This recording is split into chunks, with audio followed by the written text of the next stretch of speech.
Drabu, the Finance Minister of J&K. Mr. Drabu, thanks very much for joining us here on CNBC TV18. It's a crucial meeting. Our experts here on the panel saying that this could be the equivalent of the union budget in November or Christmas and Diwali rolled into one. Give us a sense of everything that's been decided, sir. Well, I think lots of stuff. Primarily, I think the biggest thing is that the 28th bracket has been thrown down substantially. It's down to 50 items now. And this is en route to the whole thing of 28% becoming a sin and a demerit rate. So that I think is a major thing. Now, one of the reasons why this has been thrown down from 260 to 50 is the fact that the macro revenues are not looking bad. So when you take the total picture, the losses today... So when you say the macro revenues are not looking bad, Mr. Drabu, I just want to interrupt you, sir, because we just heard from the West Bengal Finance Minister, and he gave us some numbers of aggregate loss at the central level of 60,000 crores, at the state level of 30,000 crores. You're saying the macro picture is not looking bad. Can you explain this to us? That might be an extrapolation which he has done, which I'm not aware of. The numbers that we have is today the need for compensation is just about what is coming from the cess itself. So that gives you a sense. It's a very, very simple indicator. That if it's 7,500 crores is the need for compensation, and that is what you're generating by the cess, then your revenues are not looking bad. In fact, the other thing is that as months go by, every month has been an improvement.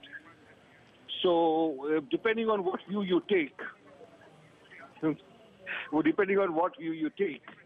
in terms of the growth, you will see that the revenues are much higher than what they were in the earlier months.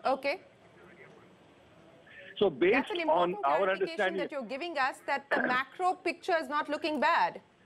Yes, and in fact, based on that, which is what triggers the whole thing of rate reductions, because that does bring a cost along with it, and the estimated costs of what the Fitment Committee had recommended was 16,000 crores.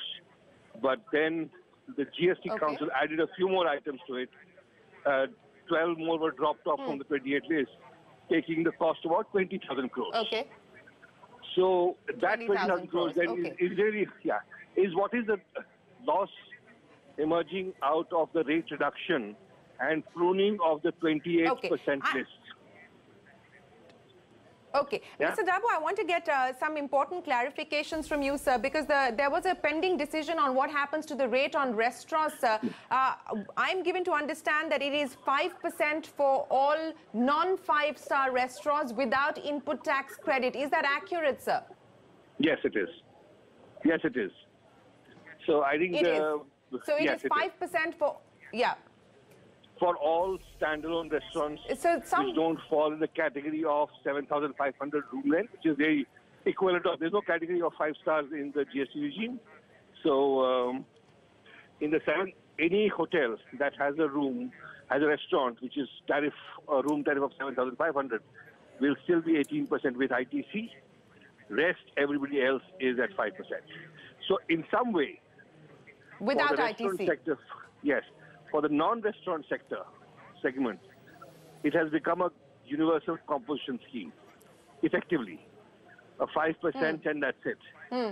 So that is what happened with the restaurant sector. Mr. Drabu, we just had the CEO of specialty restaurants, Anjan Chatterjee, on the program, and he said that if this was indeed accurate, he would be very disappointed because this, in fact, would mean that they would have to move prices higher, sir. I'm aware of it. I mean, one has looked at it very closely. I think what sectors like his, or restaurants like his do is that they have a lot of ITC in rentals, which your regular restaurants don't have. And I think the estimated ITC is about 7%. So if it's 12% with ITC, you would still have a net effective interest of 5%. But because we've done 5%, I mean, in some ways, that's also the back of the envelope calculation.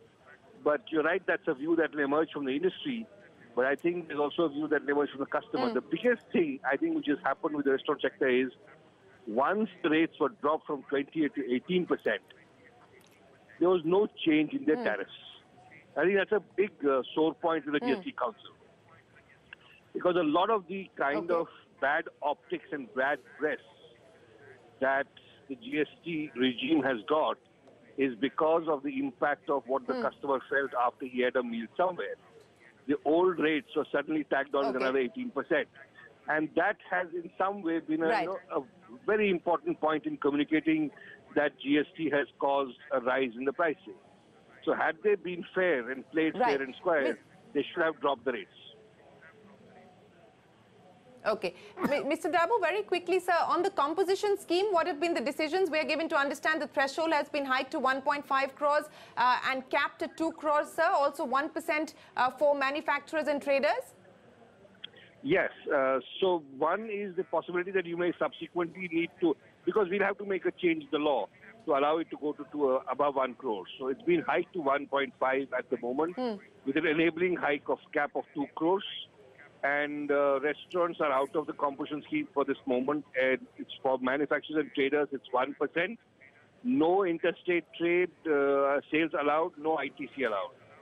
So basic structure of GST is maintained there. No interstate. No interstate sales So I'm are just allowed. clarifying that. No interstate sales under the composition scheme. Yes, and no ITC as well.